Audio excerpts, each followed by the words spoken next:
Do I think that Peeta ever fully recovered from the hijacking? I don't think this answer is as simple as a yes or no question, because the way people deal with trauma and the way they respond to traumatic events isn't so cut and dry. And Peeta wasn't just tortured, he was also brainwashed. And this is after he went into the Hunger Games twice, and after he already admitted to having nightmares from those games alone. And so I don't think it's fair for us to say whether Peeta recovered from the hijacking alone, because the trauma of what he's experienced is something that he is going to carry his whole life. But that does not mean that it's going to affect him in the same way as the years go by. And this is also a very sensitive topic because a lot of real people have gone through real traumas that mirror Peeta's. And so I'm going to try and explain it as delicately and as scientifically as I can. At the end of the day, everyone's trauma is so individual and so distinct. And so while I'm analysing the trauma of a fictional character, I am not trying to gatekeep the way that people respond to trauma or the way that they deal with recovery. At the end of Mockingjay, when Katniss says that while Peeta and her are healing and growing back together, they both still are suffering deeply from the trauma that they have experienced. Katniss says she still gets nightmares, even after she has kids,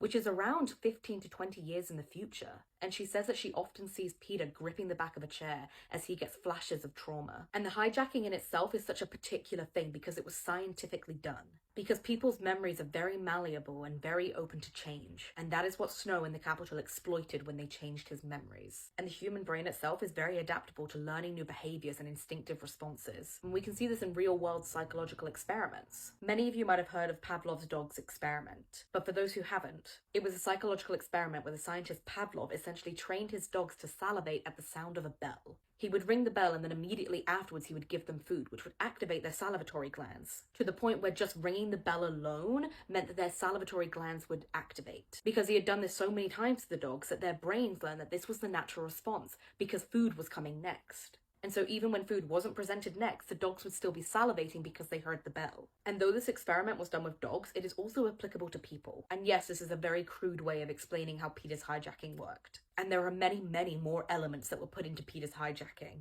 But I do think it's important to have a basic understanding of how the human brain can learn behaviors if we're truly to understand how his recovery process went. Because Peeta was essentially taught to hate Katniss and to instinctively feel fear and terror when he sees her. And as much as behaviors can be learned, they can also be unlearned in a way. And this recovery process is not simple in any means, because Pavlov didn't try to experiment with the memories of his dogs, whereas the Capitol did do that to Peeta. But I do think the process is slightly similar in the way that the scientists in District 13 would be trying to train Peeta's brain to view Katniss as a non-threat, which is also incredibly hard to do because fear is one of our strongest responses, because our brain naturally wants to protect us. So when our brain senses we're in danger, it'll sometimes instinctively cut off a lot of other processes. And fear in itself is also incredibly hard to forget as a memory, because another thing our brain does is it protects us from traumatic events. And there are often times when people have incredibly traumatic things happen to them that they know happened to them that they have no memory of. And this is your brain protecting you. But the fear response can sometimes still remain within you. So it wasn't just good enough for the scientists in District 13 to wipe Peeta's bad memories of Katniss, because he might still have that same fear response to them. They had to actively take him through those memories and dissect them. Near the end of Mockingjay, Peeta says that he's getting better at understanding which memories are real and which are fake, to the point where he's able to control his fear response enough to be around Katniss, despite the fact that there's a constant in his brain where he might still be scared and feeling like she's a threat. Because they have taken him through those memories